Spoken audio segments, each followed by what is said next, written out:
Infectious Diseases, Preventive Medicine and Clinical Species Conferences 2024-2025. Mammals and avian tuberculosis. Tuberculosis is a chronic contagious disease, caused by infection with certain acid-fast bacterial species, of the genus Mycobacterium. It affects many vertebrate animals, domestic and wild, Table 1, and in bovine species it is typically manifested by the formation, in various tissues, but particularly in the lungs and lymph nodes, of granulomas known as tubercles that consist of a core of caseous necrotic tissue surrounded by a zone of granulomatous inflammation.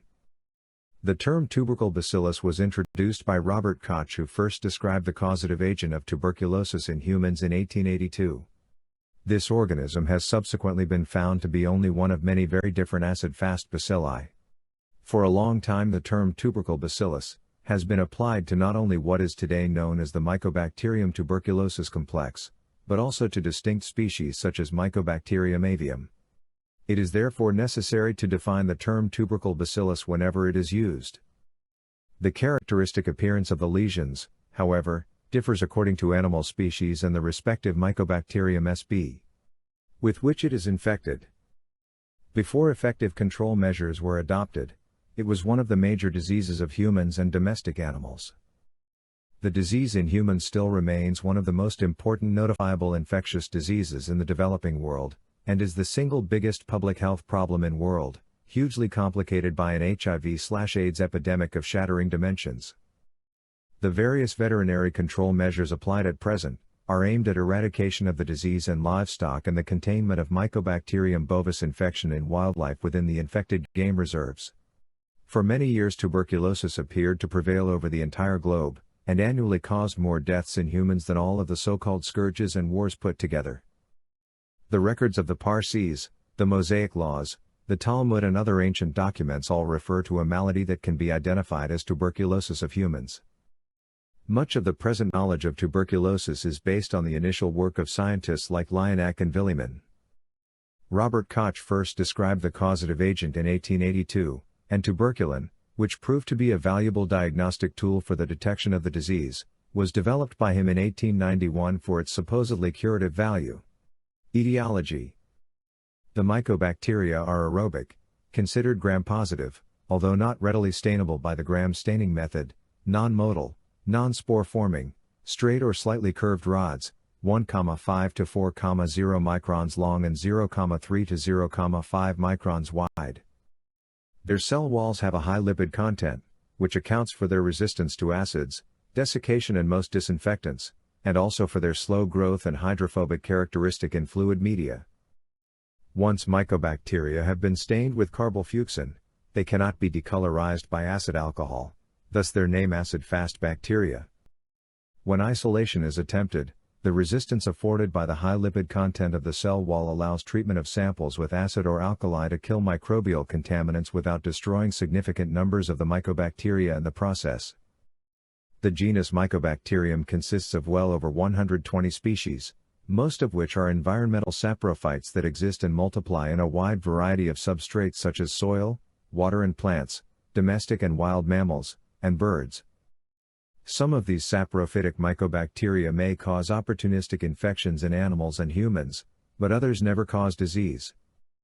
Certain members of the genus, such as those that make up the M. tuberculosis complex, M. tuberculosis, M. bovis, M. africanum, M. microti and M.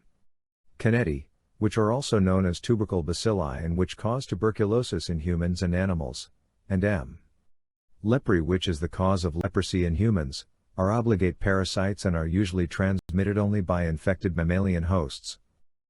They are also susceptible to a number of chemotherapeutic agents, while the opportunistic pathogens are often resistant to chemotherapeutic agents and are not contagious. Etiology. The mycobacteria of the M. tuberculosis complex are characterized by a 99.9% similarity at the nucleotide level and identical 16S RNA. They differ widely with regard to phenotypes and host tropism. Mycobacterium tuberculosis, M. africanum and M. canneti are human pathogens. Mycobacterium microti causes disease in rodents while M. bovis has a very wide host spectrum, and it was therefore thought for many years that the cause of human tuberculosis evolved from M. bovis. However, the results from a recent study indicate that the common ancestor of the tubercle bacilli resembled modern M. tuberculosis or M. candidii, and that a separate lineage, represented by M. africanum, M. microti and M. bovis, branched from the progenitor of M. tuberculosis strains.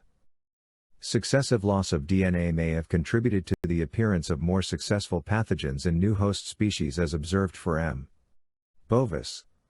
The two most important members of the M. tuberculosis complex are M. bovis and M.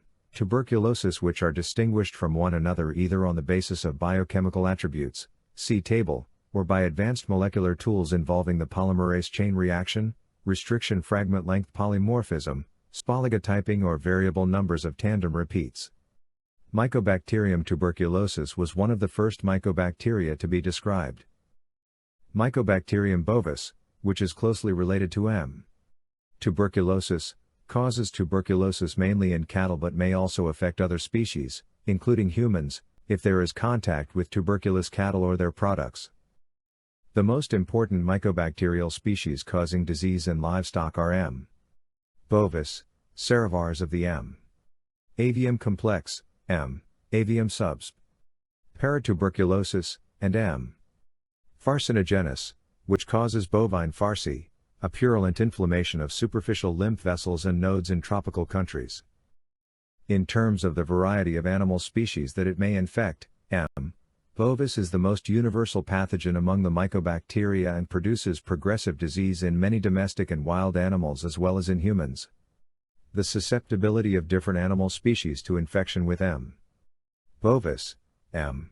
tuberculosis and serovars of M. avium complex varies. Of the livestock species, cattle, goats, sheep, horses and pigs are susceptible in varying degree to M. bovis infection. Cattle can, in particular, serve as maintenance hosts for M. bovis, from which spillover infections to less susceptible species can occur. In wildlife, the maintenance host status for M. bovis has been shown for African buffalo. As far as M. tuberculosis is concerned, the statement by Griffith in 1928 that animals suffering from tuberculosis are most often observed to live in close contact with humans or domestic animals and that the prevalence is highest among animals living in captivity, such as in zoological collections, and lowest in those with rare contact with civilization, still holds truth. Lesions contain moderate numbers of bacilli. Horses, donkeys and mules are quite resistant to tuberculosis caused by all Mycobacterium species. The response to infection by the mycobacteria varies widely among different animal species, and to a lesser degree among individuals of the same species. Mycobacterium africanum was initially isolated from sputum of tuberculous humans in equatorial Africa. It is phenotypically intermediate between M. tuberculosis and M. bovis. Reports of infection with M. africanum in animals are rare, but it has been isolated from the tissues of a monkey, and an outbreak of M. africanum infection in cattle and pigs in Norway was described in 1992. Mycobacterium microti, Bacillus, is mainly infectious for rodents and is not considered an important pathogen in either domestic or wild animals. Cases have mostly been reported in voles and wood mice, but infections have also been described in cats, pigs, llama, a rock hyrax and a ferret. The recent use of spolityping to characterize this microorganism, however, suggests that M. microti might be more widespread among different hosts than previously assumed. Recently, studies have been conducted to investigate the potential use of microti as a live tuberculosis vaccine. Mycobacterium candidii had first isolated the variant of tuberculosis in 1969, followed by two other case reports in 1993 and 1998. Mycobacterium candidii has been classified, but not validated, as a member of the M. tuberculosis complex on the basis of the gene sequence, but phenotypically and genetically it differs from the other members of this complex. All three isolates were obtained from patients living at least temporarily in Africa, which raises the question of the geographic distribution of this organism. Mycobacterium connettii can be distinguished from the other M. Tuberculosis complex organisms by PCR restriction analysis. The early classification of the opportunistic mycobacteria was based on growth rate, pigmentation, and clinical significance. Currently, the bacteria are classified according to criteria outlined in down table number 2. The opportunist or non-tuberculous group of mycobacteria are also referred to as atypical mycobacteria. Mycobacteria other than tubercle bacilli or potentially pathogenic environmental mycobacteria. Diseases caused by these mycobacteria are termed mycobacteriases. They are considered to be significant role players in post-surgical infections as well as in opportunistic infections in both immunocompetent and immunosuppressed patients. Of the rapid growers, Mycobacterium coloni, M. fortuitum, and to a lesser extent, Mycobacterium flavescens, are of clinical importance mostly in non-healing skin lesions in cats and dogs. Mycobacterium fortuitum has been isolated from 3 species of fish, 7 and a school of seahorses. Mycobacterium coloni has been isolated from nodules in the mesentery and lungs of a snake. Mycobacterium smegmatis has been reported as a cause of mastitis in cattle. Opportunistic mycobacteria can survive in water and have been isolated from ponds in Europe and New Zealand. The opportunistic mycobacteria are responsible for nonspecific sensitization of cattle to the purified protein derivative, PPD, of bovine and avian tuberculin and may therefore complicate the interpretation of the tuberculin skin test and whole blood assays for tuberculosis, such as the gamma interferon test. The most important group of opportunistic mycobacteria that cause clinical disease in various animal species besides the obligate pathogens, M. tuberculosis complex, is the M. avium complex, also referred to as the M. avium intracellular complex, and is listed as M. avium and M. intracellular in Runyon's Group 3. Recently, based on molecular evidence, it was suggested that the designation Mycobacterium avium subsp. avium should be reserved for the bird type isolates, while M. avium subsp. hominiscus should be the name for the human/porcine type of M. avium. To date, the M. avium complex includes M. intracellular, M. avium, M.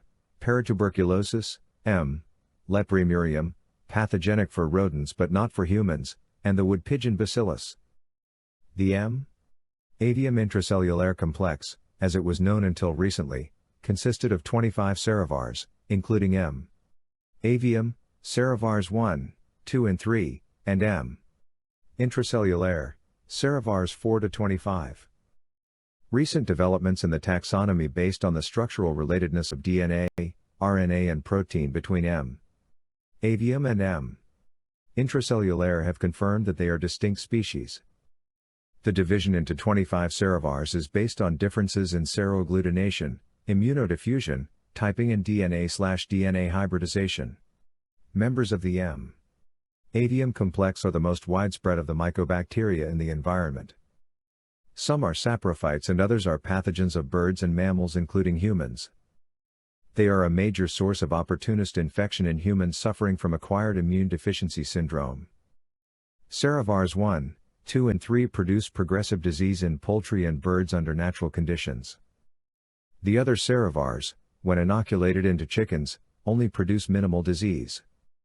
In Europe, where fowl tuberculosis was of importance, and contact between cattle, pigs and fowls occurred, serovars 2 and 3 were the most frequent ones isolated from porcine lymphadenitis. In the USA, serovars 2 and 3 are also found in pigs. Studies in South Africa showed that serovars 1, 4 and 8 are mainly responsible for porcine lymphadenitis 41 and that serovars 4 and 8 occur most frequently in the environment, animal feed and bedding, and on plants. Classification of non-tuberculous or opportunist mycobacteria. Cultural methods are reliable, as animal inoculation methods, for the isolation of tubercle bacilli from specimens from infected tissues or material.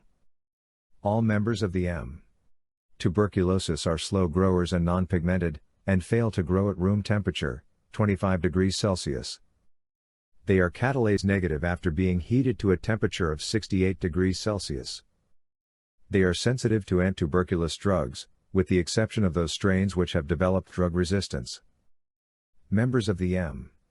Tuberculosis complex require enriched media for successful culturing, the most frequently used solid media being Leuvenstein-Jensen medium, and Ogawa medium, both containing eggs, phosphate buffer and magnesium salts. LJ medium also contains asparagine, and Middlebrook 7H10 agar, a semisynthetic medium. The liquid media most often used are Dubot medium, Middlebrook 7H9 and 7H10 liquid medium. Most of the other species of mycobacteria grow on ordinary nutrient culture media.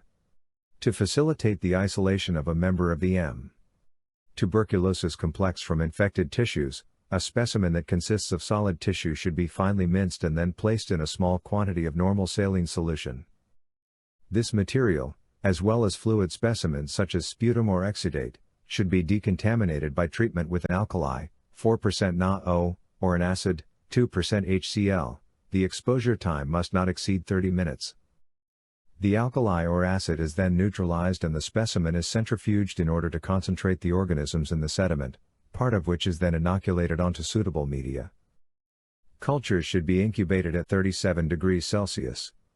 Visible growth of M. Bovis may occur on solid media after 3 to 4 weeks or may take a longer time to appear. Colonies of M. Bovis are white, flat, smooth and moist and are easily emulsified. Mycobacterium bovis is microaerophilic, sensitive to thiophene 2-carboxylic acid hydrazide, niacin production and nitrate reduction negative, and resistant to pyrazinamide. Glycerol, which enhances growth of M. Tuberculosis but might inhibit that of M. bovis, should be replaced by sodium pyruvate in the medium if the isolation of M. bovis is attempted. These properties distinguish it from M. tuberculosis, which grows more luxuriantly with colonies becoming visible and showing dry, wrinkled surfaces after 10 to 14 days. Members of M. avium complex produce visible growth on culture after 2 to 3 weeks. They grow at temperatures ranging from 20 to 45 degrees Celsius and form colonies that are pearly gray, lemon yellow or sometimes bright yellow, which emulsify easily. The mycobacteria of this complex are nitrate reduction negative, and resistant to most antituberculous drugs. The development of molecular diagnostic tools such as DNA probes and amplification methods, of which the PCR technique is the most important, have greatly facilitated the diagnosis of mycobacterial diseases. They provide sensitive, rapid and specific tools to replace traditional tests for identifying different species and subspecies of mycobacteria, either from culture isolates or even directly from the clinical specimens. More recent methods to determine the natural relationship among the mycobacteria include immunological techniques, comparison of cell wall components, comparison of homologous enzyme sequences, DNA/DNA homology, plasmid profiles, restriction endonuclease analyses, direct 16S RNA analysis, insertion sequence analyses, VNTR analysis and whole genome DNA microarrays. Mycobacteria are susceptible to sunlight and ultraviolet radiation. Protected from daylight, M. tuberculosis can survive in moist or dried, pulverized sputum for weeks or months. Mycobacterium bovis was found to survive for 6 months in soil and dung mixtures, and in dung, and for 49 days on grass under moderate climatic conditions. In the environment, however, the bacillus may only survive in the soil for up to 4 weeks and exposure to sunlight causes rapid death. Mycobacteria remain alive for over 2 years in frozen carcasses, and at 9 degrees Celsius can survive for considerable periods in cheese and butter. With heat treatment, M. bovis is destroyed in meat products at temperatures 6 to 7 degrees Celsius lower than those necessary for the destruction of the members of the M. avium complex. Temperatures above 60 degrees Celsius for 10 minutes destroy M. bovis in Vienna sausages. Disinfection of equipment contaminated by meat emulsions containing M. bovis is achieved by treatment with 2% phenolic disinfectant followed by formaldehyde vapor.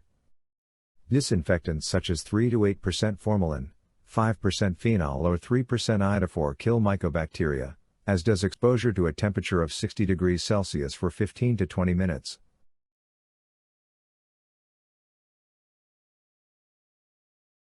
Bovine tuberculosis existed in the Mediterranean littoral before classical times. It spread from northern Italy to Western Europe and Great Britain, and from there infected cattle carried the disease to many parts of the world that had been colonized. Currently, the disease occurs globally and it appears to be an ever-increasing problem. Even in developed countries, major difficulties are experienced to control and eradicate the disease from cattle. The distribution of the disease and its prevalence in the various countries can be obtained from sources such as World Animal Health compiled by the Office International des Epizooties, OIE, on an ongoing basis. Bovine tuberculosis is an important zoonosis, its prevalence in humans showing a close correlation with the level of infection in the cattle population of a specific country. In recent years it has become evident that infection with Mycobacterium bovis, the cause of the infection in cattle, is common in a wide variety of wildlife in various parts of the world. The infection in wildlife is important not only from the perspective of the value of some species of wildlife, some of which are endangered, but because of the role that wildlife maintenance hosts of the disease can play in sustaining the infection in domestic stock. The complex nature of the epidemiology of bovine tuberculosis, and the role of wildlife in sustaining the infection, are becoming clearer as time goes on and have an adverse effect on the efficacy of control measures that are currently in use in developed and developing countries. Epidemiology. Disease in cattle is caused by M. bovis, of which cattle are the maintenance hosts. In New Zealand the possum and fallow deer, in England the badger, in some European countries swine and deer, and in the USA and Canada bison and elk are additional maintenance hosts. In the USA, white-tailed deer have also become infected and are now considered a maintenance host for M. bovis. Mycobacterium bovis infection has been diagnosed in African buffalo, which is considered to be a maintenance host. Infection with Mycobacterium tuberculosis in cattle is rare, but it may cause reactions in tuberculin-tested cattle. Infection with members of the Mycobacterium avium intracellular complex is not a major disease problem in cattle but interfere and confuse tuberculosis eradication programs in cattle. See practical work classes. Cattle infected with M. avium become sensitized to mammalian tuberculin, which may cause false positive results in the intradermal tuberculin test. In cattle the sensitization/allergic answer to M. avium and M. tuberculosis infections may disappear soon after they are removed from contact with either infected birds or humans infected with M. tuberculosis. Infection and disease due to M. bovis and other susceptible species in contact with cattle, including humans, decline dramatically when comprehensive eradication programs in cattle are in progress or have been successfully concluded. Humans with open tuberculosis caused by M. bovis can infect cattle by the respiratory route when handling them or by contaminating the closed environment of a stable by spitting or urinating. Mycobacterium tuberculosis infection in cattle usually does not result in progressive disease, though localized lesions do develop. Infected cattle are generally not contagious, although excretion of bacilli in animals that are not manifesting signs of the infection has been reported. Bacilli may persist for some time in the organs and tissues. In one investigation it was found that most cattle experimentally infected with M. tuberculosis reacted negatively to the tuberculin test after some months. The primary mode of spread of bovine tuberculosis between herds is by the introduction of infected animals into non-infected herds. In European countries, close contact in confined spaces is a prerequisite for the spread of the disease. Infections have been found in extensive cattle breeding areas, where ranching conditions prevail and in which there is little or no close contact between animals in confined spaces for prolonged periods as in USA. Under similar conditions in Australia, tuberculosis in extensively kept cattle is thought to be due to their habit of congregating daily in large numbers at watering points under varied conditions. Despite tuberculosis in cattle is recognized for a long time, many features of its epidemiology have not been elucidated. The lack of knowledge is such that even in some developed countries, such as the UK and Ireland, it has not been possible to eradicate the disease, in spite of intensive efforts and investment of large sums of money over decades. The most important factors determining the occurrence and spread of tuberculosis in a herd of cattle are the herd size, Number of infected individuals, the number of young stock exposed to infected animals, existing farm practices, and measures taken to prevent spread of the disease. The mode of transmission in cattle is mainly horizontal, but not all infected animals transmit the disease. Most cattle suffering from pulmonary tuberculosis and tuberculous mastitis are, however, infectious, and in some infected cattle's urine, vaginal secretions, semen or feces, may also contain tubercle bacilli and act as a means of transmitting the disease between animals. The risk of infection from infected cattle is dependent on them shedding the organism. Bacteria are shed consistently soon after the initial infection has occurred. At a later stage, shedding becomes intermittent. Shedding of mycobacteria has also been detected in animals that respond negatively to the tuberculin test, and the likelihood of this happening is increased by the practice of introducing animals from negative cohorts from infected herds. Cattle from which M. bovis cannot be cultured should not automatically be disregarded as a potential source of infection. Possible routes of infection with M. bovis are respiratory, alimentary, congenital, cutaneous, venereal, and via the teat canal. In practice, infection in intensively managed animals is acquired almost exclusively by the inhalation of infected droplets from a coughing or sneezing animal with open pulmonary tuberculosis, or of infected dust particles. In stables and barns housing tuberculous cattle, such droplets and particles may be constantly present in the air. Oral and alimentary tract infection may be primary in calves drinking the milk of cows with tuberculous mastitis, or it may be secondary from swallowing mycobacterial exudate expectorated from the lungs. Tonsillar infection with secondary involvement of regional lymph nodes may result from the ingestion of bacilli in the food or in neonatal animals through grooming and mucosal spread. More recently, it has been suggested that the primary infection may occur in the tonsils and that this upper respiratory infection may be another source of bacteria that may be shed in respiratory secretions. The congenital route is important in chronically infected cattle herds with a high prevalence of tuberculosis because of the relatively high prevalence of tuberculous endometritis. In contrast, in cattle herds subjected to routine tuberculin test surveillance, limited lesions that are no more extensive than a primary thoracic complex are the extreme presentation seen. Infection via damaged skin is possible. For example, in humans it might happen in meat inspectors who have cut themselves with a knife contaminated with mycobacteria while examining tuberculous cattle, or in a laboratory worker who has pricked him or herself with a Pasteur pipette containing a mycobacterial suspension. Venereal transmission is rare, but has been encountered in cattle. Infusion of contaminated material via the teat canal may result in tuberculous mastitis. Although one can only speculate on the period of infectiousness, it might be extremely long if no herd surveillance scheme is in operation. An undiagnosed carrier that excretes bacteria may transmit the infection for months or even years. Large numbers of tubercle bacilli may be excreted in the milk of cows with tuberculous mastitis. There may be sufficient numbers of viable bacilli in the milk of a cow to contaminate the milk of 100 uninfected cows when such milk is pooled for transportation. Separated, defatted milk purchased by farmers from milk processing factories to feed their calves can in this way greatly contribute to the spread of M. bovis. The feeding of uncooked infected carcasses to animals is a potential source of infection, affected lymph nodes, in particular, being important in this respect. Muscular tissue, meat, is usually free of tubercle bacilli. Diseased tissues of cattle generally do not contain as many living tubercle bacilli as does the sputum of humans with open lung lesions. In captive wild animals, M. bovis, M. avium and M. tuberculosis, human strains, have all been responsible for numerous outbreaks in zoological gardens, involving many species ranging from non-human primates to elephants. Humans are as susceptible to M. bovis as they are to M. tuberculosis. Once a tuberculous lesion develops in an organ, the appearance and the course of the disease are the same irrespective of whether it is caused by M. bovis or M. tuberculosis. In humans, M. bovis infection often results in localized lesions and is most frequently the cause of cervical lymphadenitis, scrofula, and other forms of extrapulmonary tuberculosis in infancy and childhood. Although pulmonary tuberculosis due to M. bovis infection in humans is rare, the proportion of cases with pulmonary disease in developed nations has increased compared to extrapulmonary disease.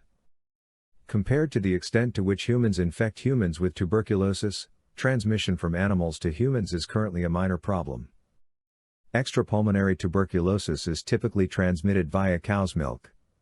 Compulsory pasteurization was first introduced in 1898, not to protect humans, but to prevent tuberculosis in pigs and calves fed on separated milk obtained from infected herds.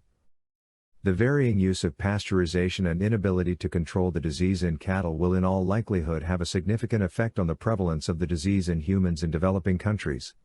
Pathogenesis. Some mycobacterial infections remain localized, while others cause widely disseminated lesions. In the majority of cases, very small lesions occur, and the infection does not spread. For this reason, many tuberculous infections cause very few clinical signs, if any, while in others, because of the varying location of the lesions, widely differing clinical signs are elicited. In general, and depending on the route of infection, primary foci or lesions of tuberculosis occur either in the gastrointestinal or respiratory tract.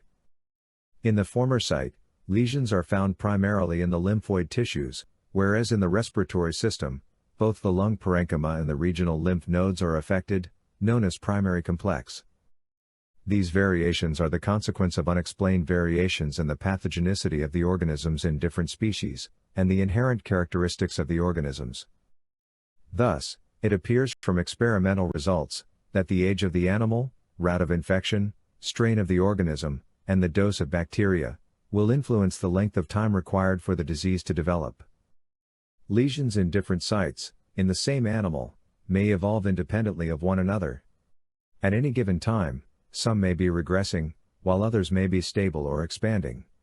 Many aspects of the pathogenesis of tuberculosis remain unknown even in humans and rodents, in spite of the fact that they are the focus of most of the current studies. The pathogenesis of the disease in cattle is less clear, and one should refrain from extrapolating findings to other species because of the known differences in manifestation and pathogenesis of the disease in the various species. In several species, the effects of a highly specific immune response results in a spectrum of lesions ranging from self-limiting infections to a life-threatening systemic disease. At every stage during the course of the tuberculous process, the character of the lesions depends on the fluctuation between cell-mediated immunity, associated with protective responses, and delayed type hypersensitivity that causes necrotizing spreading lesions. In addition, the development of either an exudative or a proliferative response appears to depend on the concentration of bacterial antigen. Low concentrations of bacteria cause proliferative lesions, whereas high concentrations result in an exudative response. Some of the opportunistic mycobacteria which can be isolated from soil, dust and plants are able to cause persistent and slowly progressive infections which do not generate immune responses in the host. The outcome of a mycobacterial infection is dependent on whether an animal has been previously sensitized or not.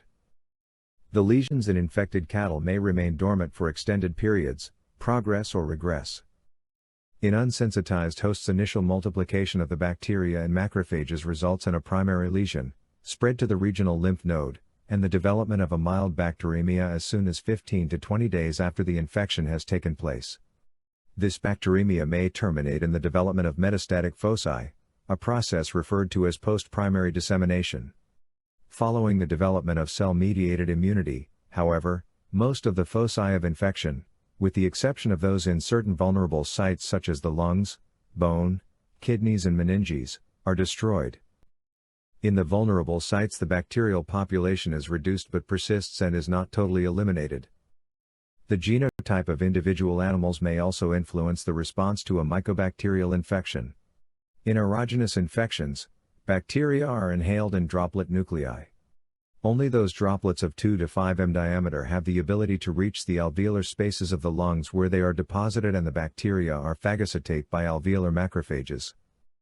Larger particles, or nuclei, are trapped in the upper airways and are removed by means of the mucociliary apparatus, after which they are swallowed. The mucosal surfaces of the upper respiratory tract and the intestine are only infected after exposure to very large infective doses of bacteria. The initial elimination of mycobacteria depends on the microbicidal activities of the infected macrophages. When organisms initially multiply within the phagolysosomes of unactivated macrophages, their presence does not result in the death of many of the cells. When infected macrophages do die, the released bacteria are again phagocytosed by adjacent macrophages. The ability of macrophages to kill mycobacteria is enhanced only after the development of a cell-mediated immune response involving activated T cells, Th1. These cells produce cytokines, especially gamma interferon and interleukin-12, which upregulate the microbiocidal properties of macrophages. The rapid development of the immune response after infection inhibits the growth of mycobacteria in lesions while they are still very small. The immune response that is elicited is complex and comprises a spectrum of immune responses of which the cell-mediated responses predominate. Antibody responses only follow at a later stage. Various parameters of the cell-mediated response develop at different stages of the disease. Macrophages at the site of infection are activated by direct contact with mycobacteria under the influence of lymphokines. The debris of necrotic macrophages sensitizes local lymphocytes. After sensitization, which may be as soon as 2 weeks after the initial infection, lymphocytes release lymphokines that attract, activate and increase the number of mononuclear cells at the site of infection, and contribute to cell death with the subsequent development of caseous necrosis. During the early stages of the development of tubercles, tuberculous or mycobacterial granulomas, the round cell component of the reaction contains CD2 plus T and WC1 plus gamma delta lymphocytes, and B lymphocytes. The role of these cells in the development of the lesion in cattle remains unclear. Macrophages also play an integral part in the processing of mycobacterial antigens and the initiation of the immune response.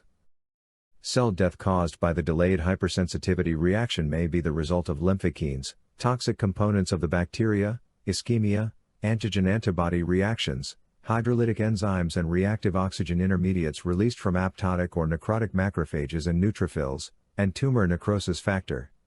The further development of mycobacterial granulomas appears to be dependent on a number of factors, the main ones being the ability of the mycobacteria to survive intracellularly, and their ability to induce a host response, delayed type hypersensitivity. Neutrophils initially enter into the development of the granuloma, but they are soon replaced by macrophages. Certain glycolipid extracts, cord factor, from the bacteria inhibit chemotaxis and are leukotoxic, whereas others promote the intracellular survival of the bacteria and macrophages by inhibiting phagolysosome formation. At the early stages of development, tuberculous granulomas are composed of sensitized leukocytes and epithelioid cells. At this stage there is a dynamic engulfment of bacteria and necrosis of macrophages at the site of infection. As the development of the lesion progresses, the necrotic mass may become extensive. Langerhans giant cells appear in the granulomatous response, and it also becomes surrounded by a zone of lymphocytes and other mononuclear cells. Often there is proliferation of connective tissue at the periphery which tends to encapsulate the lesion. The fate of focal tubercles is determined by the activity of macrophages within the lesion. When these cells have developed microbiocidal activities, they prevent expansion of the lesion. However, continuing intracellular bacterial growth enables the lesions to expand and eventually leads to hematogenous dissemination. This is usually the case in immature animals and in those that are immunodeficient. The multiplication of bacilli tends to be inhibited in lesions containing caseous exudate, but if the exudate becomes liquefied, their multiplication may be profuse. In the latter case, because of the high concentration of tuberculin-like products, the effect of the host's cell-mediated immune response is severely detrimental and results in further local caseous necrosis. Bacteria may remain viable within the caseous center of the larger tubercles for months or years, and may become reactivated if the resistance of the host decreases.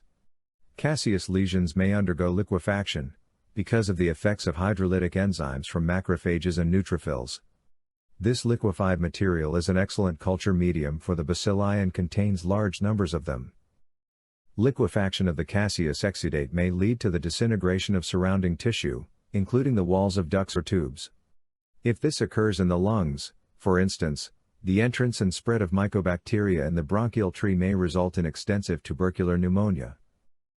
Hematogenous spread may result either in secondary miliary tuberculosis, which is the result of a sudden massive bacteremia and is manifested by the development of multiple small, millet-sized, lesions in many organs and tissues, or, when it is more protracted and smaller numbers of bacteria enter the bloodstream over a longer period, in the development of fewer, and larger, metastatic lesions which vary in age and in size. Live, infected macrophages may also enter blood and lymph vessels, lymph nodes, generating secondary complexes, or ducts, body cavities and disseminate the infection. Clinical signs and pathology. Bovine tuberculosis generally has a chronic, variable, and often subclinical course. It usually takes many months or even years before clinical signs develop. In most infected cattle the disease is inapparent, its presence only being detectable by the application of the tuberculin test, but if clinical signs are manifested, their nature depends on the organ or systems involved and the severity of the infection. Because of the complex nature of the disease, the clinical and pathological manifestations can vary substantially. The typical manifestation of the disease is also affected by the disease control measures that are applied. In countries where control is active and aggressive, the disease is primarily respiratory in nature and the extent of the lesions is limited. In those countries where the disease is not actively controlled, advanced disease and generalization are common. Remissions and relapses, and in some instances, arrest and self-cure, may occur. Tuberculosis that involves the lymph nodes and to a lesser extent the lungs are the most common forms in cattle, while tuberculosis of the kidneys, liver, spleen, bone, joints, mammary gland, testes, uterus and ovaries is rare and is usually the consequence of hematogenous spread. The distribution of lesions varies according to the route of infection, which may be by inhalation, oral, genital, via the teat canal, percutaneous, or congenital via the umbilical cord. Irrespective of the route of infection, complete or incomplete primary complexes are established. A complete primary complex is one in which a lesion is present at the initial site of infection as well as in the regional lymph node. In an incomplete primary complex, a lesion is found only in the regional lymph node to the site of infection. Animals with disseminated lesions gradually become emaciated and anorexic and manifest a fluctuating temperature, have a dull hair coat, and may eventually become lethargic. Signs become more evident during stress such as that which may occur during the immediate post-calving period or as the result of malnutrition. The classic lesion of tuberculosis, the tubercle, is a typical granuloma containing a central core of caseous necrotic tissue, part of which rapidly undergoes dystrophic calcification. This central mass is surrounded by epithelioid cells and Langerhans giant cells, and more peripherally by lymphocytes, macrophages and varying degrees of fibroplasia. Encapsulation may be complete or incomplete. Application of the Ziehl-Neelsen staining technique to sections or smears of affected tissue reveals varying numbers of pleomorphic, intracellular, ACID-FAST bacilli. Since most mycobacterial infections are contracted by inhalation or ingestion, tubercles occur predominantly in the retropharyngeal, bronchial, mediastinal and mesenteric lymph nodes. The presence of lesions in these sites represents the typical distribution of the lesions encountered in countries in which the disease is actively controlled. In countries where control is either less stringent or not applied, the distribution of lesions may be expected to conform to those typically described for the disease. In adult cattle and older calves, the lungs are affected in 90 to 95% of cases, while in 5 to 10% of cases the digestive tract is infected. In young calves, omphalogenic infection results in hepatic lesions in 49% of cases, while 38% and 13% of cases, respectively, suffer from pulmonary and digestive tract infections. Primary pulmonary lesions can be very small and are easily overlooked. They are located principally subpleural and caudodorsally, but may occur in any lobe and are most successfully detected at necropsy or in the abattoir by palpation of the lungs. Initially, lesions appear macroscopically as partially or completely encapsulated, yellowish foci of caseous necrosis, parts of which may be calcified. Encapsulation is not always absolute, which allows local spread through the airways. Several such foci may be clustered within a lobule to produce a clover leaf appearance. Coalescence and expansion of these pneumonic foci result in the development of large areas of a caseating bronchopneumonia. In time, the pneumonic focus may become calcified and encapsulated. Bronchial and tracheal ulceration may result in intrapulmonary spread. Pulmonary lesions may heal completely, but metastatic lesions in regional lymph nodes that are invariably present persist. On the pleura or mesentery, spread is aided by respiratory or intestinal peristaltic movements respectively, to cause diffuse, caseous, plaque-like or clustered, protruding, nodular lesions. These lesions are referred to as TB grapes, and after calcification, as pearls. Generalized tuberculosis is characterized by the presence of miliary or larger lesions in organs and lymph nodes throughout the body. Miliary lesions are small, from microscopic to 5 mm in diameter, and are translucent in the early stage, but become caseous and calcified as they age. In advanced cases of tuberculosis with widespread dissemination, enlarged peripheral lymph nodes, such as the submaxillary, prescapular, precrural and supramammary, may be easily palpable or visible. Single, suppressed, moist coughs may be heard, especially early in the morning, after exercise, or when infected animals are exposed to low environmental temperatures. Dyspnea may be apparent in advanced cases in which extensive pulmonary lesions have led to impaired respiratory functions or where enlarged bronchial lymph nodes cause obstruction of airways. Persistent bloat can occur as a result of pressure on the esophagus by enlarged mediastinal lymph nodes. Hepatic involvement may also follow mycobacteremia. Lesions may be miliary, although larger, nodular lesions are more common. The kidneys can be similarly involved. Miliary lesions are, however, limited to the cortex. Erosion of the renal pelvis and a descending infection may be a sequel. Tuberculous osteomyelitis, particularly of the vertebrae, ribs and flat bones of the pelvis, occurs in some young animals. The lesions are characterized by extensive caseation and a tendency to liquefy. This exudate may drain through fistulae in the cortex of the affected bone and cause a regional tuberculous myositis. Similarly, articular cartilage may become eroded with the subsequent development of tuberculous arthritis. Tuberculous meningitis may follow hematogenous spread or by extension from vertebral lesions. Macroscopically it resembles lesions on serous surfaces, but the lesions are necrotizing and the exudate is often more voluminous. Lesions in the gastrointestinal tract manifest as nodules or ulcers in the mucosa of the upper digestive tract, abomasum, or small or large intestine after oral infection, such as the ingestion of tuberculous milk, or they may be secondary to pulmonary infection following the swallowing of coughed up, infected material from the lungs. In the intestinal tract, ulcers first develop in Peyer's patches. The margins of the ulcers are distinct and raised, while the base consists of granulation tissue covered by a dry, caseous exudate. Mycobacterial dermatitis is most frequently caused by opportunistic mycobacteria. Single or multiple, often ulcerated, nodules 10 to 80 mm in diameter develop in the skin and subcutis, especially of the legs. Upon incision of these nodules, caseous, purulent or mineralized exudate may be exposed. Lesions may involve lymphatics, but the regional lymph nodes are lesion-free, contrary to the situation that pertains in M. bovis infections. Microscopically the lesions consist of typical tuberculous granulomas. In tuberculous mastitis the affected part of the udder are firm and or enlarged with secondary involvement of the supramammary lymph nodes. In some cases, however, enlargement of the lymph nodes in the absence of palpable lesions in the udder itself may indicate the presence of tuberculosis. During the initial stages of infection, the milk appears normal, but in more advanced stages fine floccules may be found in it, which sediment after the milk is left standing in a container, to leave a clear, amber supernatant fluid. Infection of the bovine udder generally occurs via the hematogenous route.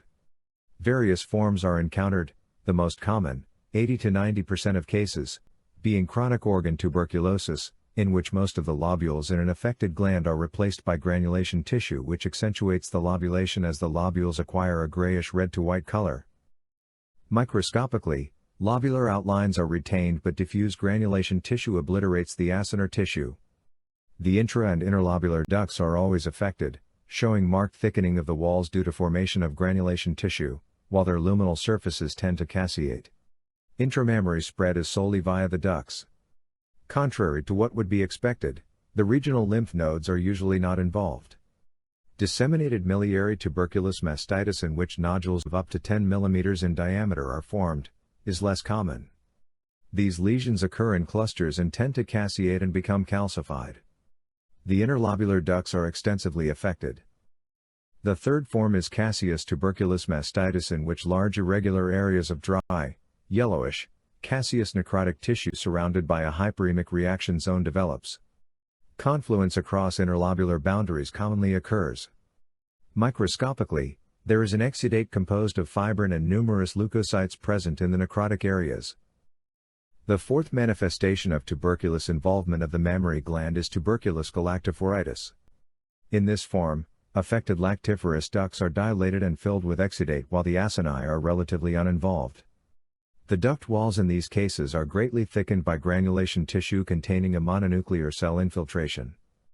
All cases of mammary tuberculosis are considered to be open cases, i.e., excreting mycobacteria in the milk, if the animal is lactating, due to duct involvement. About 1% of newborn calves from tuberculous cows are born suffering from congenital tuberculosis. Infection of fetuses is generally via the hematogenous route and in most cases secondary to tuberculous endometritis, but it may also be more rarely acquired as the result of either swallowing tuberculous amniotic fluid, which leads to the development of lesions in the intestine or mesenteric lymph nodes, or the inhalation of it, which results in pulmonary disease. Tuberculous lesions in the uterus are usually the result of hematogenous dissemination, but they may originate via the genital route or be an extension of a tuberculous peritonitis. Endometritis as a result of tuberculosis may also cause infertility or result in abortion in the late stages of pregnancy. In the majority of congenitally infected calves, the primary complex is found in the liver and portal lymph nodes. As the disease generally progresses quite rapidly and becomes generalized, the young animals die in a few weeks or months. By this time lesions are found particularly in the liver and its regional lymph nodes and in the spleen. As tuberculous lesions are rarely present in the spleen of adult cattle, their presence there is generally regarded as being indicative of congenital infection. Mycobacterium avium infection in cattle causes a self-limiting disease in which lesions usually do not exceed 20 mm in diameter. Microscopically there is pronounced proliferation of epithelioid cells, formation of giant cells and numerous ACID-FAST bacilli.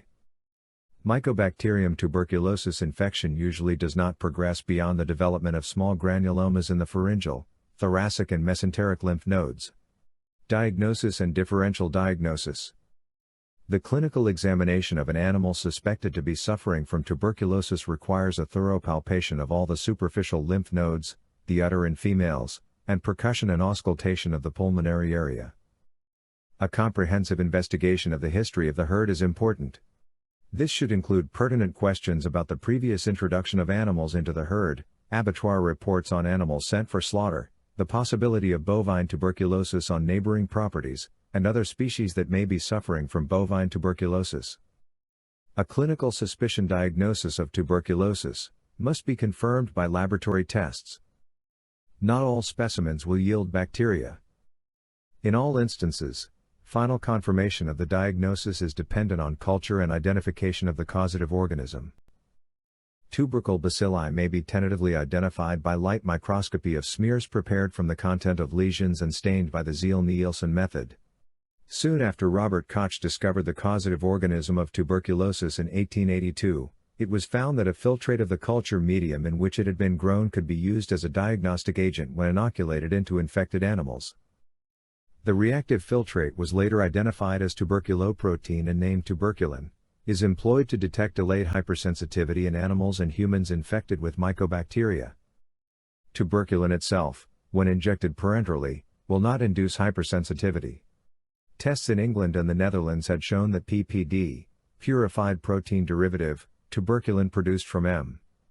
bovis was more specific than PPD tuberculin of M. tuberculosis origin for detecting infections with M. bovis in cattle and guinea pigs. As PPD tuberculin consists of a mixture of varying sized fragments of peptide molecules with different antigenic properties, consecutive batches, although produced by the same method, may vary in their potency and specificity.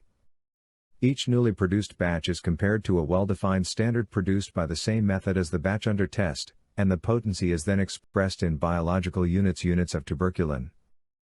Moreover, due to the similar biochemical composition of these peptide molecules, extracted from the bacterial wall of mycobacteria, false positives cross-allergic reactions, can be observed, which is why the intradermal reaction are considered a suspicion method of diagnostic, used in the surveillance of cattle herds. The intradermal tuberculin test for cattle is based on a specific reaction following the administration of bovine PPD tuberculin. For the single intradermal test, an area of skin on the left side of the neck halfway between the juncture of the head and the neck and the fold in front of the shoulder, and halfway between the top and bottom of the neck, is chosen as the inoculation site of bovine tuberculin PPD. For the comparative intradermal test, another similar site is selected, but this is approximately a hand's breadth more cranial. The hair of the chosen sites is removed by shaving, an area of approximately 40 × 40 mm, the skin thickness measured with a caliper, and the required dose, 0.1 ml, of tuberculin is injected intradermally using a McClintock syringe.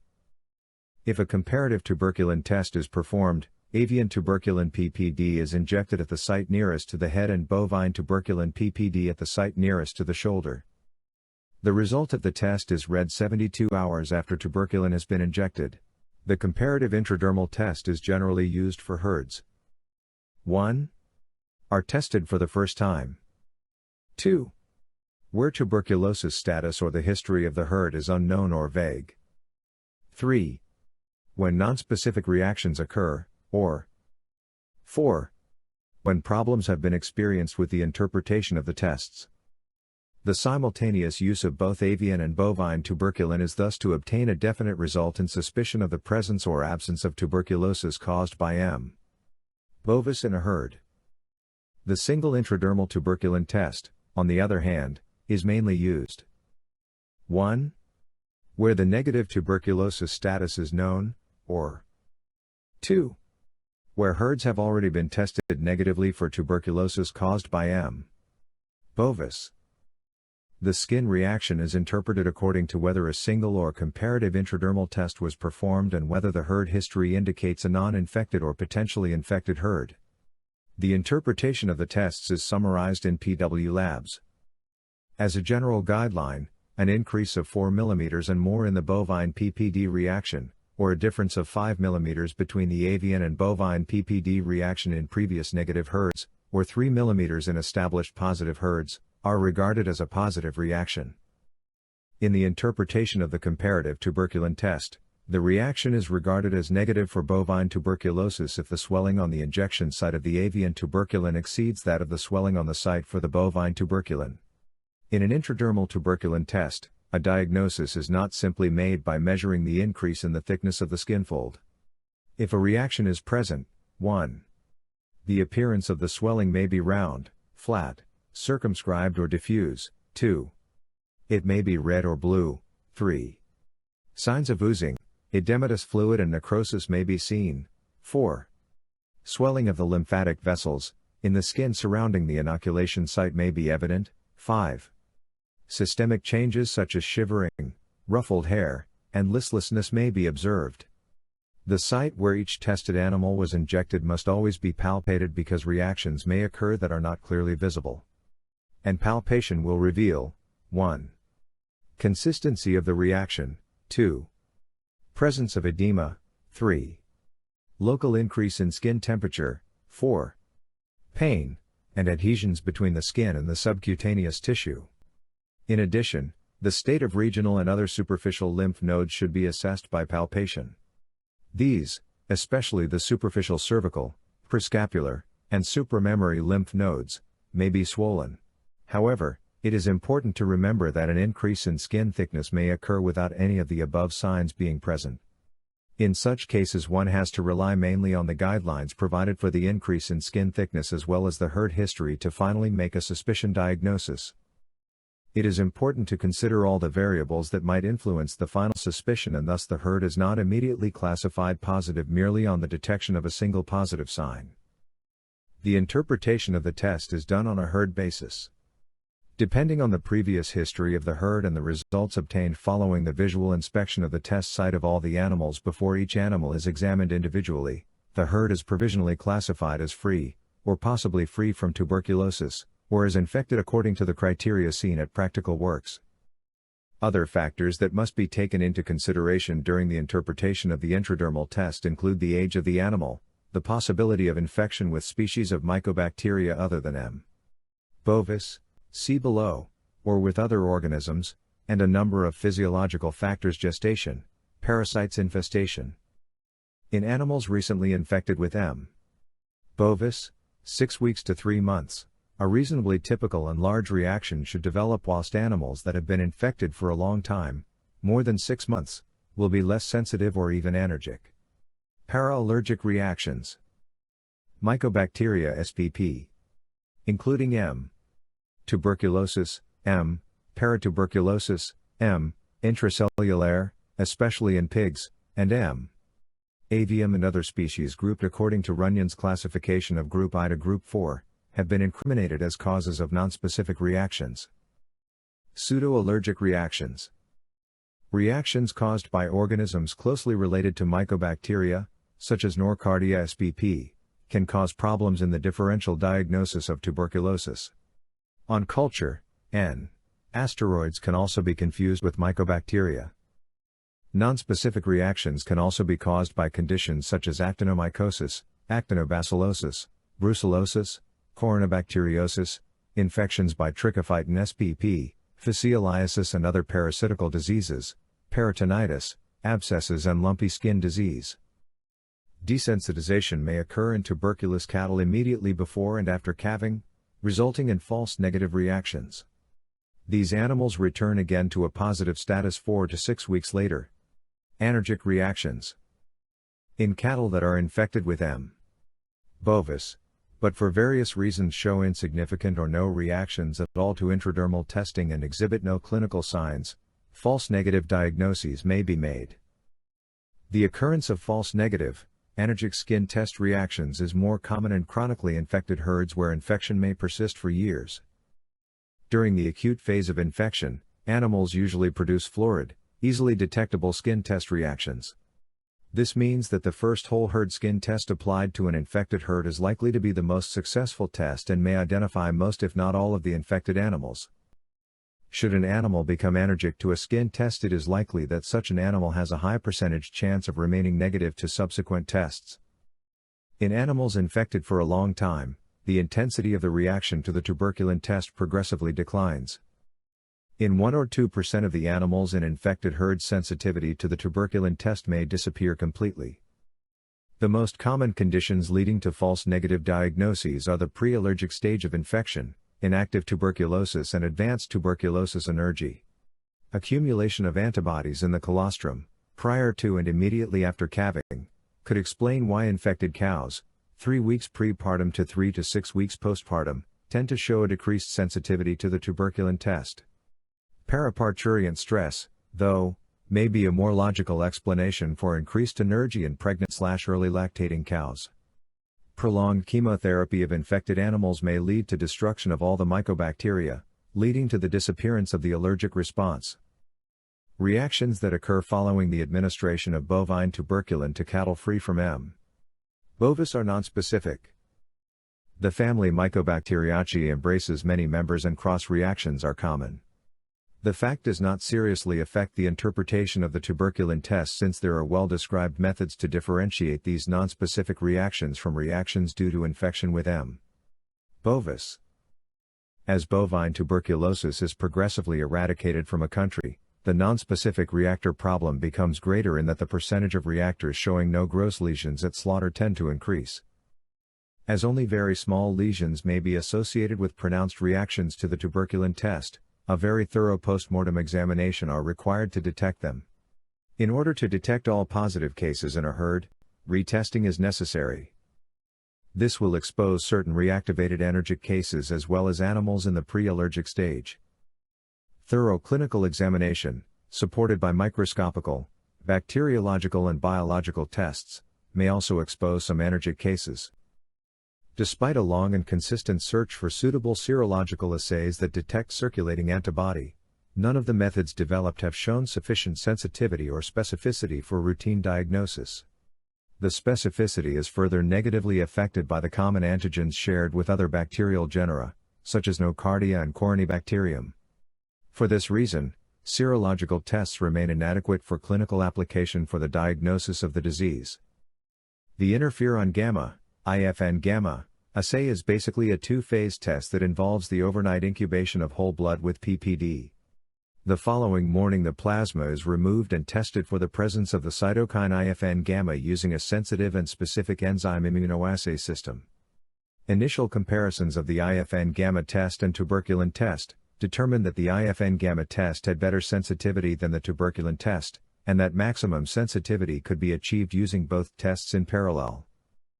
Additional tests to determine the specificity of the assay suggested that specificity was in the order of 98.1%, which is only slightly less than the tuberculin test, and the IFN gamma was accepted as an official diagnostic test for bovine tuberculosis in 1991. The infrastructure required and the time limits applicable to the assay make its use impractical in many of the developing countries. The characteristic high sensitivity of the IFN gamma is suited to situations where a high prevalence of tuberculosis exists or when disease is spreading rapidly and it is desirable to detect as many diseased animals as possible. However, since not all diseased cattle are positive in the IFN gamma and the skin test, maximum sensitivity is achieved by the use of both tests in parallel. The IFN gamma assay measures the animal's immune response to both avian and bovine tuberculin and hence is equivalent to the comparative cervical test. No second visit is required to read the test and there is no post-injection period where the condition of the animals, e.g., stress or poor nutrition, may interfere with the response. In addition, as the IFN gamma is non-invasive, there is no interference with the immune status of the host, and the assay can be repeated more frequently than the skin test, which requires a minimum of 45 to 90 days before retesting can be done.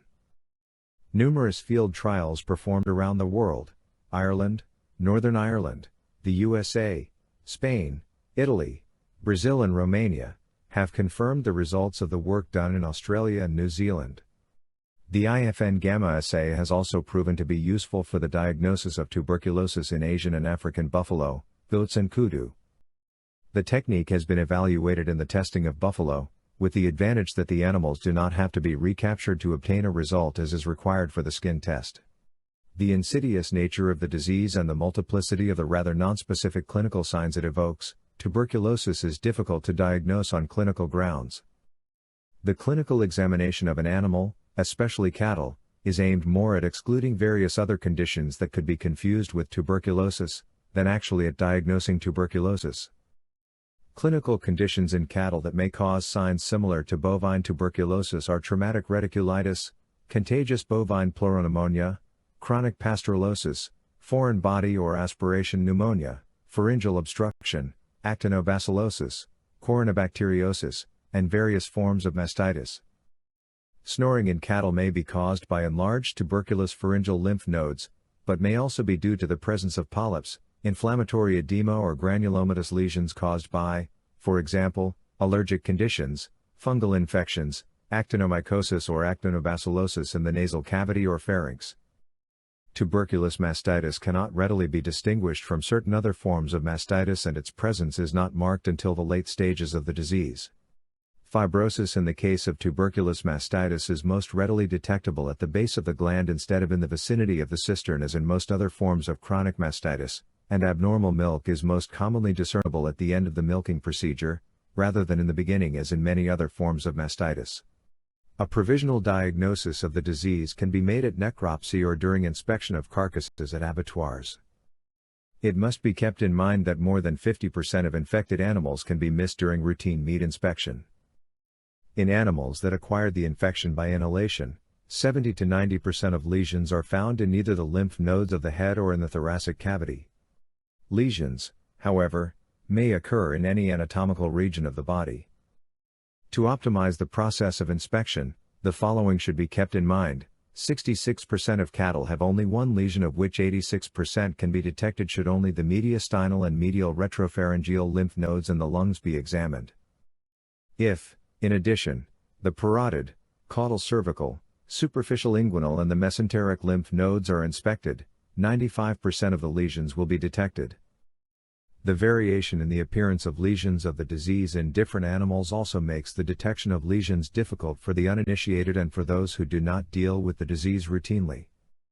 In addition, the granulomatous lesions of tuberculosis may be confused with those caused by infectious agents such as fungi, staphylococci, actinomyces and actinobacillus spp, or foreign bodies, or with abscesses, particularly those containing inspissated and calcified pus, such as those caused by actinomyces spp. Generalized cases in which serosal involvement with the development of pearls or grapes has occurred, may be confused with mesothelioma. In most cases where granulomas or other lesions are observed, their cause should be determined by direct examination of smears made from the exudate after appropriate staining, and by histopathological and/or cultural methods. Smears prepared from the exudate of lesions or from the deposit of centrifuged milk samples may reveal the presence of acid-fast bacilli after they have been stained by the Ziehl-Neelsen method. Histopathological examination of lesions may be used as a routine method for confirmation of the diagnosis in animals that have died and from which specimens have been collected and preserved in 10% formalin for diagnostic purposes. It should, however, be kept in mind that the confirmatory diagnosis must be based on the detection of acid-fast bacilli in the sections, and that the species of Mycobacterium cannot be identified in such preparations. In addition, the number of bacteria that can be detected in granulomas tends to vary markedly. In those caused by saprophytic mycobacteria, masses of acid-fast bacteria may be seen, whereas in many instances of infection by M. bovis, very few or even no bacteria may be detected even after prolonged examination of sections. The inability thus to detect acid-fast bacteria granulomatous lesions in tissue section prepared from specimens obtained from animals suspected to be suffering, or had suffered, from tuberculosis, does not warrant a negative diagnosis. Polymerase chain reaction PCR techniques may in time prove to be as reliable and a more rapid method of detecting acid-fast bacteria in specimens obtained from infected animals. Control. Several countries which today are considered to be developed began implementing large-scale campaigns to eradicate tuberculosis in cattle not long after Robert Koch's discovery of the tubercle bacillus. In many of them the bovine disease has been eradicated and human tuberculosis caused by M. bovis has diminished greatly. Modern campaigns to eradicate tuberculosis can be extremely effective but potentially very expensive to complete. The general international criteria applicable to the eradication of and acquiring the status of free of bovine tuberculosis are contained in the International Health Code of the WA that is updated on a regular basis and available on their website. Earlier campaigns took 30 or 40 years to achieve the results that can be obtained within a decade by the application of modern techniques. Nowadays, a few cases occur, sometimes originating from a single source, and point epidemics originating on a single farm or from a single animal may not be noticed in the absence of an ongoing national surveillance system for bovine tuberculosis. The success of a campaign will depend largely upon the political will and stability within a country as these affect the availability of adequate funding resources. The success also relies on having experienced veterinarians, other animal health administrators, and reliable and efficient laboratory diagnostic services. It should also be recognized that the occurrence of tuberculosis in wildlife is one of the biggest barriers to the success of eradication. The presence of these sources of infection will necessitate the development of new control strategies whose success will, in all probability, be dependent on the future availability of effective vaccines. The main purpose of campaigns against bovine tuberculosis is the eradication of the disease from a country. A policy which aims at total eradication, as is the case in the USA, Australia and the UK, would be ideal, but the conditions under which animal husbandry is practiced in many regions of the developing world make such a policy impracticable.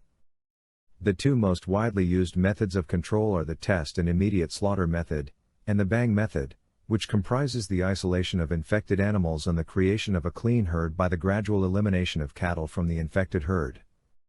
A total slaughter-out policy is only implemented when the initial infection rate proves to be so high, 30% and more, that the cost of further testing will not serve the purpose of eradication of the disease.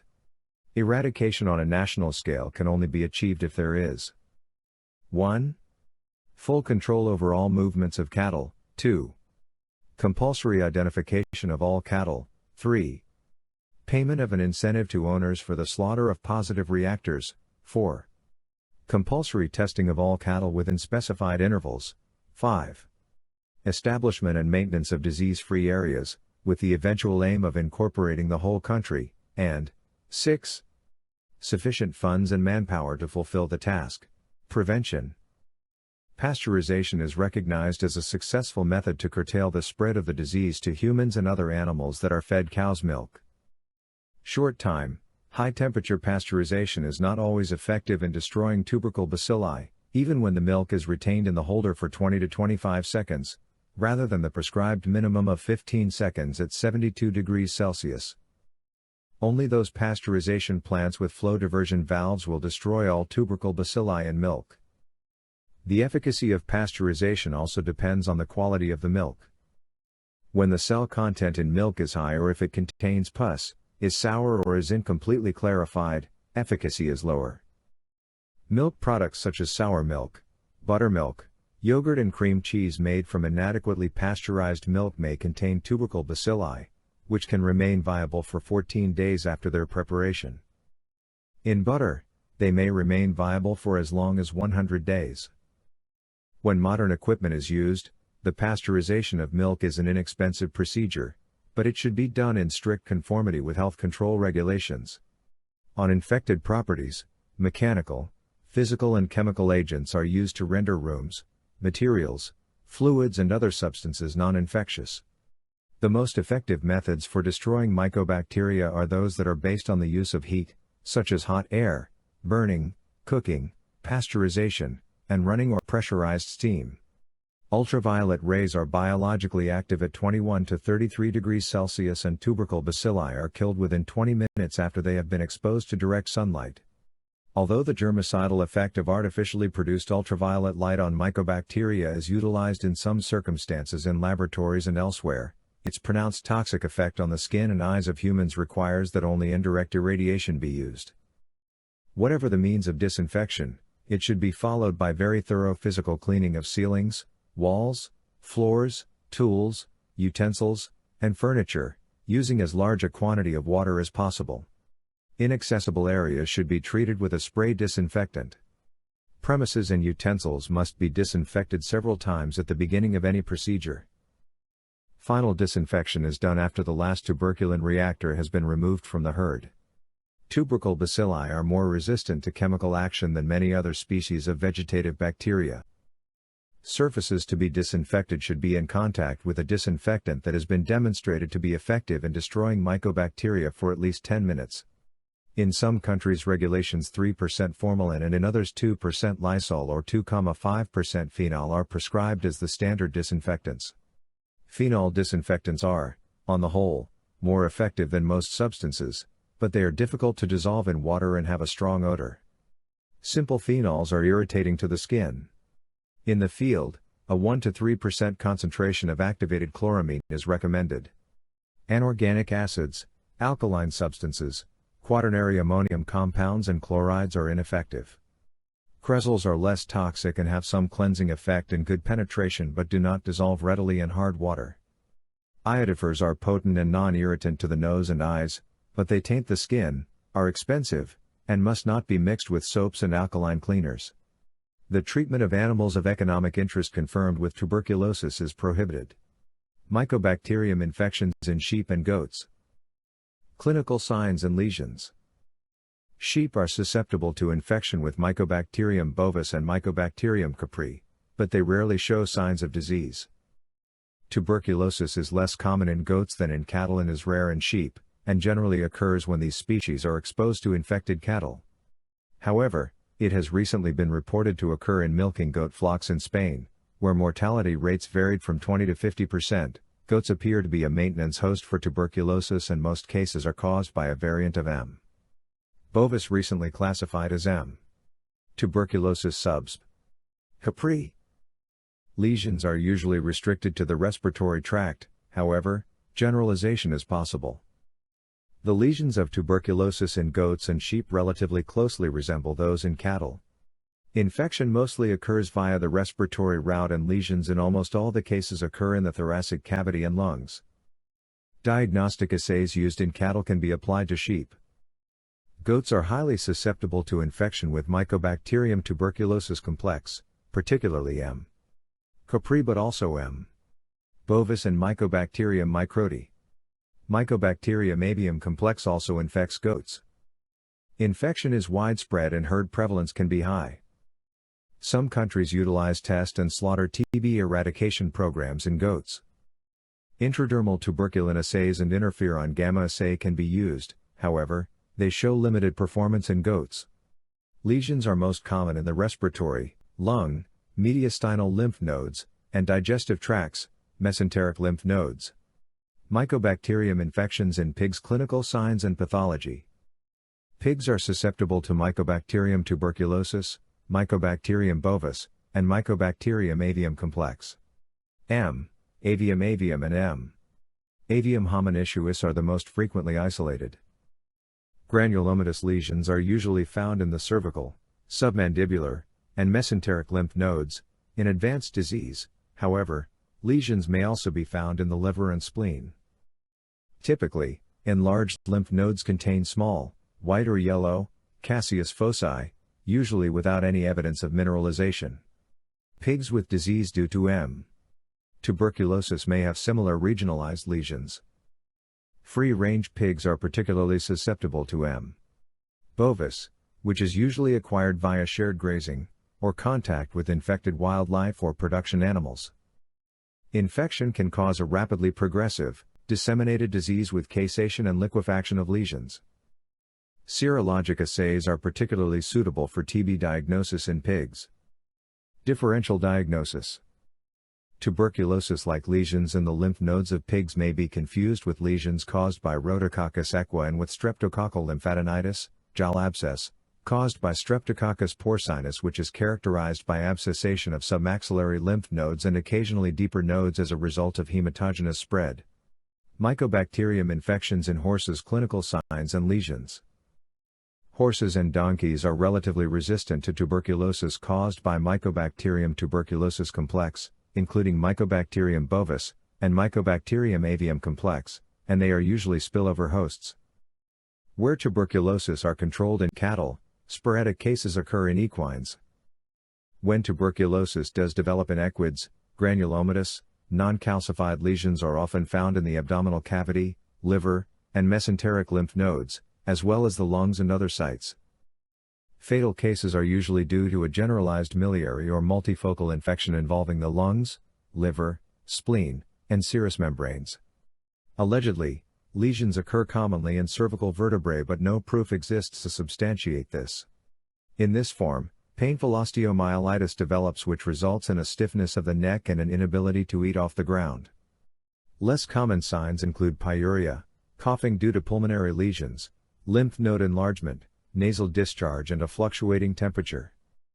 Tubercles in horses are uniform, smooth, grayish, lardaceous, sarcoma-like granulomas that rarely undergo caseation and calcification. Microscopically, they consist of epithelioid cells, macrophages, giant cells and lymphocytes, and become more fibrous as they age. Organisms are scarce in these lesions. The clinical signs are usually nonspecific wasting syndrome progressing to fever, dyspnea, and cough. The tuberculin test is not a reliable diagnostic assay in horses. Mycobacterium infections in dogs and cats. Clinical signs and lesions. Dogs may be infected with Mycobacterium tuberculosis, M. bovis, and occasionally with M. avium complex, commonly from a human, bovine or wildlife source, including bite wounds. Hereditarily immunocompromised breeds such as miniature schnauzers and basset hounds are more susceptible to M. avium. Tuberculous lesions are usually found in the lungs, liver, kidney, pleura, and peritoneum, but locations such as the pericardium or bite wound abscesses have been recorded. Lesions can be calcified, with a necrotic center and usually a thin, fibrous layer. Tuberculosis is rare in dogs and can be subacute to chronic disease. Symptoms are nonspecific and depend on the location of the lesions. Tuberculosis should be suspected in dogs exposed to potentially infected humans, livestock, or wildlife and with abscesses non-responsive to antibiotic therapy. Diagnosis may be assisted by radiography, echography, coloration of mycobacteria by Ziehl-Neelsen or PCR on biopsies or cytology specimens, and immunological tests such as lateral flow and IFN gamma assays. False negative tuberculin tests are often seen in dogs. Treatment can be effective in controlling disease progression but is often not performed, and the animals are euthanized for public health concerns. Cats are quite resistant to infection with Mycobacterium tuberculosis. They are susceptible to Mycobacterium bovis, Mycobacterium microti, and Mycobacterium avium complex. Lesions in the abdominal organs, and in the mesenteric lymph nodes, are associated with ingestion of contaminated milk or contact with M. microti infected rodents. Infection can rapidly disseminate to other organs, including the lungs and regional lymph nodes. Infected skin wounds sometimes give rise to tuberculous sinuses. Lesions have a central area of caseous necrosis, usually without calcification. Tuberculosis symptoms are usually nonspecific, although lymphadenopathy and interstitial pneumonia are common presentations. Tuberculosis should be suspected in cats exposed to infected humans, livestock, or wildlife, and those showing pneumonia, lymphadenopathy, or abscesses non-responsive to antimicrobial therapy. Diagnosis may be assisted by radiography, echography, Beisel-Nielsen coloration or PCR on biopsies, cytology specimens, and immunological tests such as lateral flow and IFN gamma assays. The tuberculin skin test is unreliable in cats. Treatment can control disease progression but is often not performed, and the animals are euthanized for public health concerns.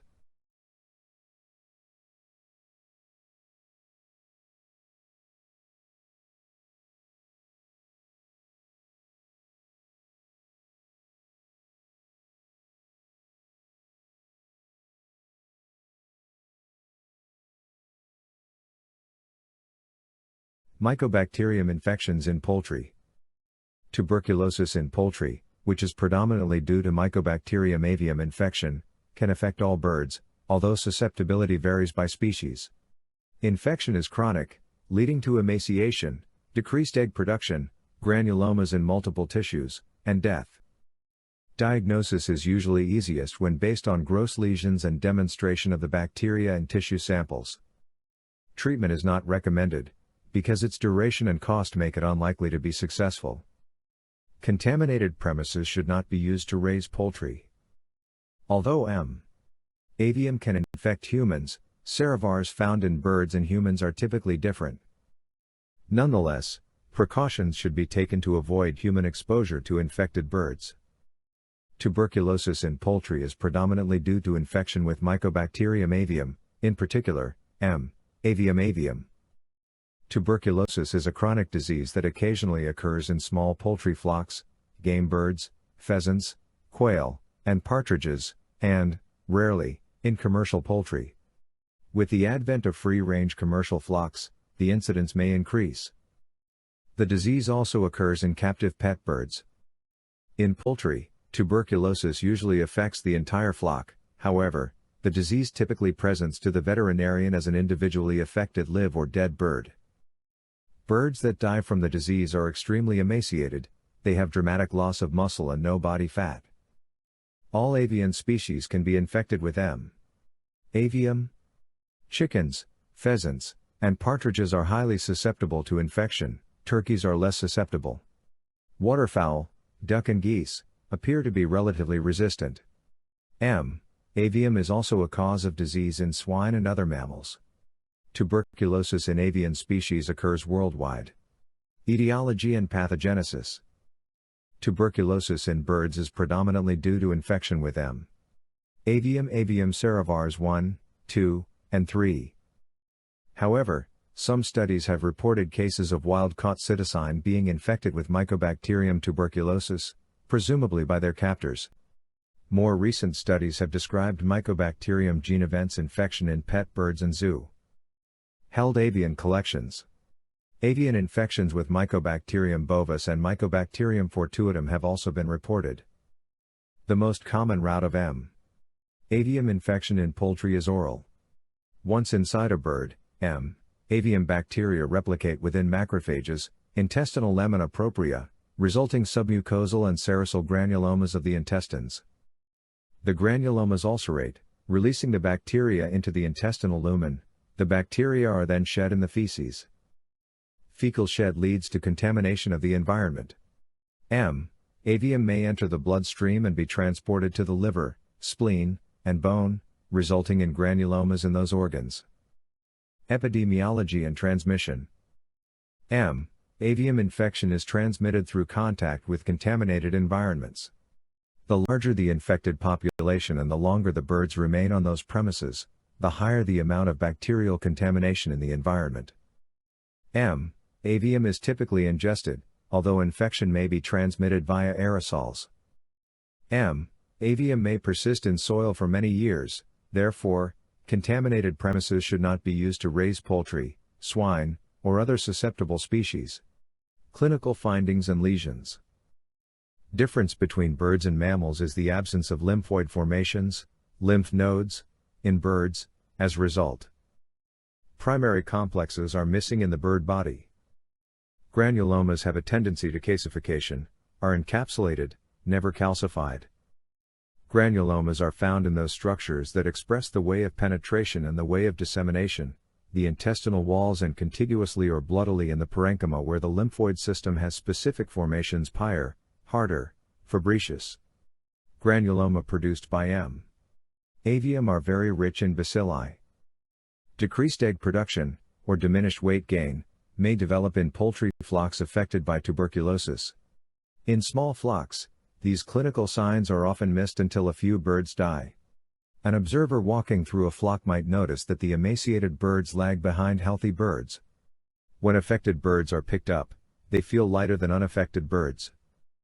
The carcasses of birds that have died from tuberculosis reveal extreme emaciation, they have no fat reserves and show dramatic loss of muscle and prominent bone protuberances. Lesions in tuberculosis consist of white, firm masses granulomas of various sizes in the intestine, liver, spleen, and bone marrow granuloma.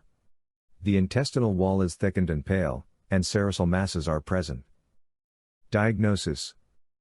Demonstration of acid-fast bacilli in postmortem samples by histological evaluation, culture, or PCR assay.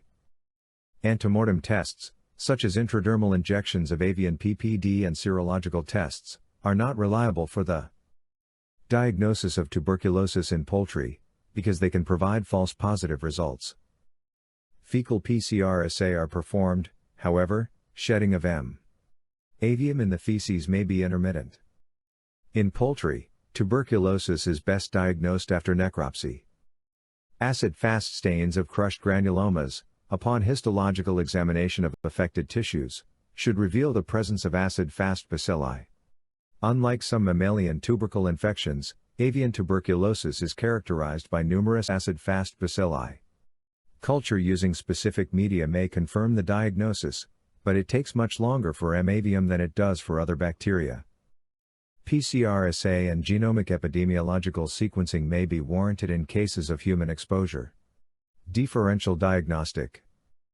With regard to the gross necropsy findings, other causes than tuberculosis that result in white masses in the liver and spleen include infection with Salmonella, Staphylococcus, and Escherichia coli infections, Char disease, as well as Marek's disease, lymphoid leukosis, and reticuloendotheliosis viruses.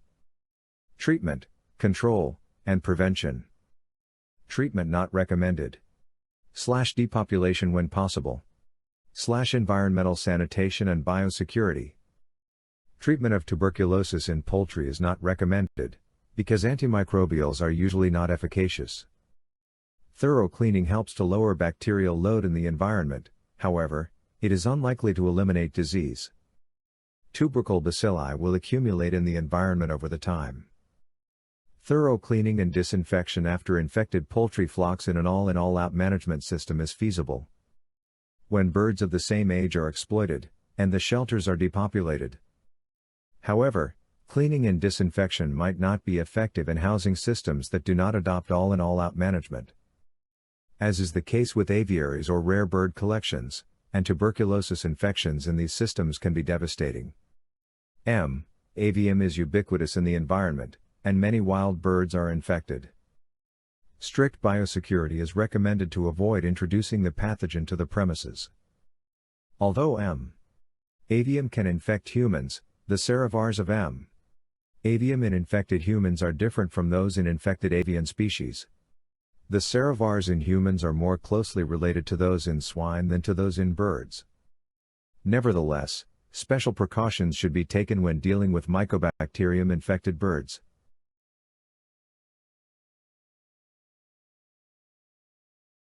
Paratuberculosis is a chronic intestinal disease, caused by Mycobacterium avium SSP.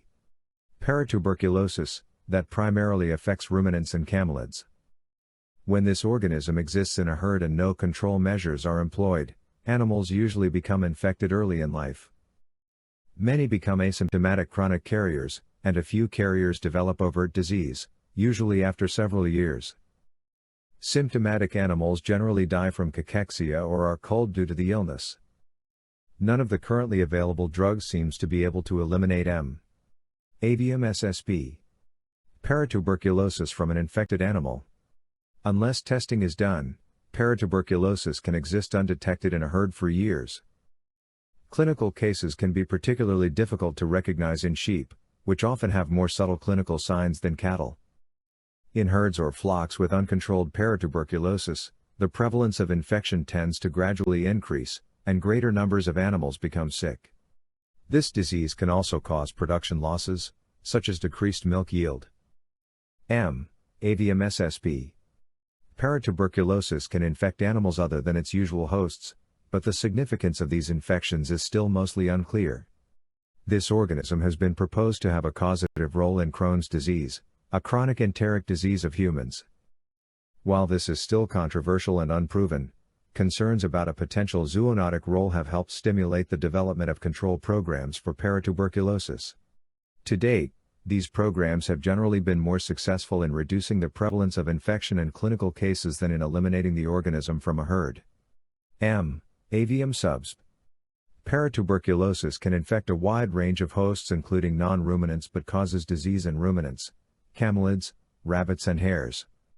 Paratuberculosis is widely distributed in many species of domesticated and non-domesticated ruminants throughout the world. It is recognized that herd prevalence may vary widely for many of these species, depending upon a variety of factors such as environment, farm management and control procedures, and host animal genetics. Environmental factors such as soil iron content and soil pH have been implicated in the incidence of paratuberculosis in dairy cattle herds in Michigan. Some differences in disease susceptibility have been reported in cattle breeds. A higher incidence of paratuberculosis has been reported for Channel Island breeds and in shorthorns in the UK, USA and Canada. A higher prevalence for paratuberculosis was noted for Holstein cattle compared to other dairy breeds in Austria and in Zebu cattle compared with crossbred and European breeds in Brazil. In addition, a Danish study demonstrated the highest probability for infection in older cows, parity greater than 4, and the lowest probability in first parity, large breed cows. Paratuberculosis is reported most frequently in the Holstein breed in the USA, but this breed comprises a major portion of the dairy cattle population. Differences in breed susceptibility to paratuberculosis have also been reported for sheep. In a controlled experimental infection, Merino and Suffolk Merino cross animals were found to be more susceptible to disease, and an on-farm study of different breeds found Dorset animals to be less susceptible. Paratuberculosis is a listed disease by the WA, meaning it is a priority disease for international trade. The infection has also been recognized in captive and free-ranging wild ruminants as well as omnivores and carnivores such as wild rabbits, foxes, weasels, pigs, and non-human primates. Distribution is worldwide. Many countries have national control programs. The highest published prevalence is in dairy cattle, with 20% to 90% of herds infected in most major dairy-producing countries. The disease is of economic importance for the goat industry in Spain and the sheep industry in Australia. Etiology and pathogenesis. Mycobacterium avium subspecies paratuberculosis, MAP, is excreted in large numbers in feces of infected animals and in lower numbers in their colostrum and milk. It is resistant to environmental factors and can survive on pasture for greater than 1 year. Survival in water is longer than in soil. The infection is usually acquired through the fecal-oral route. The dose needed to infect an animal is not known. Herds or flocks become MAP infected by introduction of subclinically infected carriers. Infection is acquired early in life, often soon after birth, but clinical signs rarely develop until after animals are sexually mature. Progression to clinical disease occurs slowly. Resistance to infection increases with age but is never complete. Infection is acquired by ingestion of the organism when nursing on contaminated teats, consumption of milk, solid feed, or water contaminated by MAP, or licking and grooming behavior in a contaminated environment. In the later, bacteremic stages of infection, intrauterine infections are seen. Etiology and pathogenesis. After ingestion and uptake in the Peyer's patches of the lower small intestine, this intracellular pathogen infects macrophages in the GI tract and associated lymph nodes.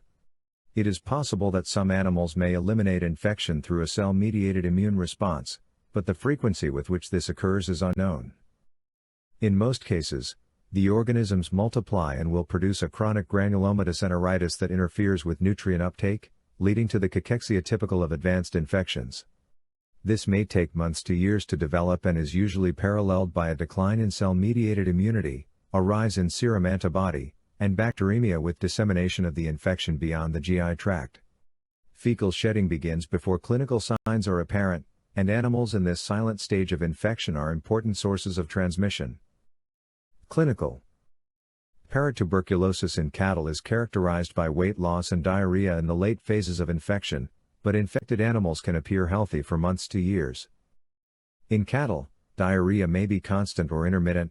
In sheep, goats, and other ruminants, diarrhea may not be seen. It typically does not contain blood, mucus, or epithelial debris and is passed without tenesmus. Throughout weeks or months, the diarrhea becomes more severe, further weight loss occurs, coat color may fade, and ventral and submandibular edema may develop due to a protein-losing enteropathy. This leads to low concentrations of total protein and albumin in plasma, although gamma-globulin levels are normal. In dairy cattle and goats, milk yield may drop or fail to reach expected levels. Animals are alert, and temperature and appetite are usually normal, although thirst may be increased. The disease is progressive and ultimately terminates in emaciation and death. As the within-herd MAP infection prevalence rises, so too does the herd cull rate, while dairy herd milk production declines. The disease in sheep and goats is similar, but diarrhea is not a common feature, and advanced cases may shed wool easily. In cervids, deer and elk, the course of the disease may be more rapid. Lesions. A diverse array of pathology may be seen in infected animals, ranging from a complete lack of gross lesions to a thickened and corrugated intestine with enlarged and edematous neighboring lymph nodes. Often, there is no correlation between clinical signs and the severity of lesions. Carcasses may be emaciated, with loss of pericardial and perirenal fat in more advanced, cachectic cases. Intestinal lesions can be mild, but typically the distal small intestinal wall is diffusely thickened with a non-ulcerated mucosa thrown into prominent transverse folds. Lesions may extend proximally and distally to the jejunum and colon. Serosal lymphangitis and enlargement of mesenteric and other regional lymph nodes are usually apparent. Histologically, there is a diffuse granulomatous enteritis characterized by the progressive accumulation of epithelioid macrophages and giant cells in the mucosa and submucosa of the gut. Sparse to myriad ACID-FAST bacilli may be seen within the macrophages. Sheep, goats, and deer sometimes develop foci of caseation with calcification in the intestinal wall and lymph nodes. Diagnosis. There are many commercially available tests for diagnosis of paratuberculosis, each with their own advantages, disadvantages, and appropriate application. The assays focus on detecting the organism in feces or tissue, culture, PCR, or on detecting antibody to MAP antigens, ELISA. Use of different tests in combination can increase diagnostic sensitivity. Given the biology of the infection and the need to manage it on a herd basis, herd-based testing is as, if not more, important than testing of individual animals. An animal showing signs of disease is more likely to provide diagnostic evidence of the infection, shedding, antibody production, than an animal at the preclinical stage of infection. Necropsy with culture and histopathology on multiple tissues is the gold standard for definitive diagnosis. Ziehl-Neilson stains of tissue samples for acid-fast bacteria usually reveal abundant mycobacteria in lesions. However, in some cases, a careful search still may not reveal their presence. Acid-fast staining of an impression smear made from the ileum of a cow with typical pathology is a quick, low-cost method to arrive at a preliminary diagnosis. Biopsy of full-thickness sections of ileum and regional lymph nodes for culture or PCR and histopathology may provide a definitive diagnosis. However, this approach is usually restricted to particularly valuable animals. MAP has been isolated from a wide variety of tissue sites, but the mesenteric and ileocecal lymph nodes, ileum, and liver are most frequently recommended for diagnostic sampling. Diagnosis. Serologic tests are rapid, low-cost methods for antemortem confirmation of a clinical diagnosis. Sensitivity is greater than 85% in clinically affected animals. They are also useful to detect infection in clinically normal cattle in the later stages of infection that are shedding large numbers of MAP. Sensitivity is 45%. Of the serologic tests, those based on ELISA technology offer the highest sensitivity and specificity and are best used to determine the infection prevalence in a herd. Quantitative use of ELISA to identify animals for selective culling or isolation in herds may be a cost-effective strategy for disease control. Higher ELISA values are associated with higher probabilities of infection and higher rates of fecal shedding. PCR is more sensitive and more specific than serology. PCR has replaced culture for MAP detection because the organism grows very slowly, 2 to 4 months, and culture is more costly. Pooling of fecal samples, 5 samples per pool, or manure from farm sites where cattle commingle, environmental sampling, can establish a herd's infection status at a lower cost, despite some reduction in test sensitivity. Use of a laboratory that has passed a proficiency test for the specific assay being used is recommended. Most strains infecting sheep will not grow on solid media but may be isolated using liquid culture media systems.